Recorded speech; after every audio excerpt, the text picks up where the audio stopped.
आपने वशीकरण के बारे में काफी पढ़ा और सुना होगा। आज हम जानेंगे वशीकरण हकीकत में क्या है। क्या वशीकरण सच में होता है? आइए जानते हैं वशीकरण के बारे में। जैसे वशीकरण क्या है? क्या वशीकरण सभी पर किया जा सकता है?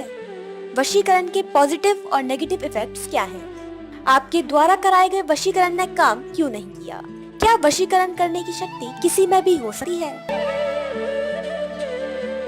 आइए जानते हैं अपने पहले प्रश्न का उत्तर। वशीकरण क्या है? वशीकरण एक संस्कृत शब्द है जो वशी अथवा करण से जुड़कर बना है, जिसका अर्थ होता है किसी व्यक्ति के विचारों एवं कार्यों को नियंत्रित करना। वशीकरण भी एक विज्ञान है जो बहुत अधिक सत्य है। जिस प्रकार से विज्ञान 100% सत्य है, उसी प्रकार से ज्योतिषी और वशीकरण भी 100% सत्य है, जिसको हम झुठला नहीं सकते। वशीकरण का उपयोग सतयुग, द्वापर तथा त्रेता में अच्छे कार्यों के लिए किया जाता था। पहले के समय में संत महात्मा इसका उपयोग दूसरों के भलों के लिए करते थे। हमारा दूसरा प्रश्न है, क्या वशीकरण सभी पर किया जा सकता है? हालांकि यह कहना सही नहीं होगा, क्योंकि यदि वशीकरण सभी पर किया जा सकता तो हम अपने जीवन के हर एक व्यक्ति को नियंत्रण में रख पाते। तथ्य यह है कि हम वशीकरण का उपयोग सिर्फ और सिर्फ उन लोगों पर कर सकते हैं जिनसे हम जुड़े हुए हैं। वशीकरण का अभ्यास करना प्रत्येक और सभी के लिए संभव नहीं है। वशीकरण का सफलतापूर्वक उपयोग सिर्फ वही लोग कर सकते हैं जिनको इस बारे में पूर्ण रूप से जानकारी हो।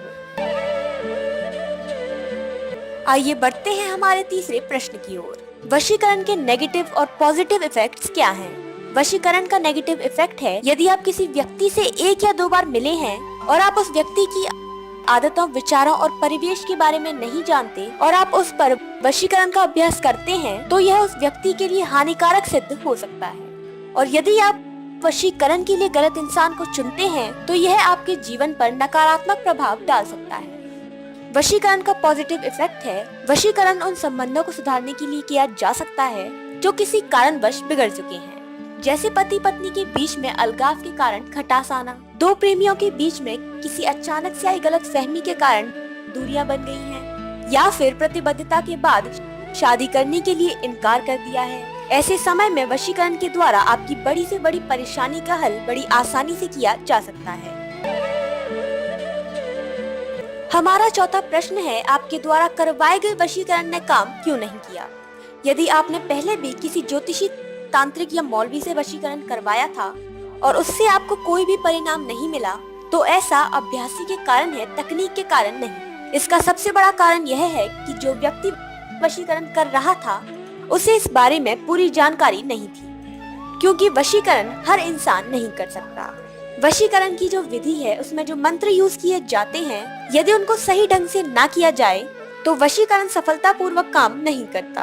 यह कहना भी गलत नहीं होगा कि ऐसे ज्योतिषी, मौलवी और तांत्रिकों के कारण ज्योतिषी का अभ्यास एक बुरा खामियाजा भुगतता है। इस प्रकार के लोगों के संपर्क में आने से खुद को बचाएं और सही जगह पर संपर्क करें। अब बढ़ते हैं अपने पांचवे और आखिरी प्रश्न की ओर। क्या वशीकरण करने की शक्ति किसी में भी हो सकती है? वशीकरण का अभ्यास करना प्रत्येक और हर किसी व्यक्ति के लिए संभव नहीं है। इस तकनीक के बारे में पूर्ण रूप से जानकारी रखने वाला व्यक्ति ही वशीकरण सफलतापूर्वक कर सकता है। इस प्रकार से सही जगह पर संपर्क करना अति आवश्यक है। दिखावा करने वाले मौलवी, तांत्रिक पंडितों से आपको कोई भी परिणाम नहीं मिलेगा।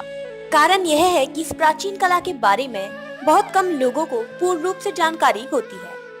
यदि आप सही जगह पर संपर्क करते हैं तो आपको महसूस होगा कि आपका काम उतना मुश्किल नहीं था जितना कि ये लोग इसे बनाने में करते हैं। यदि आप भी एक सुखी और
करें एस्ट्रोलॉजर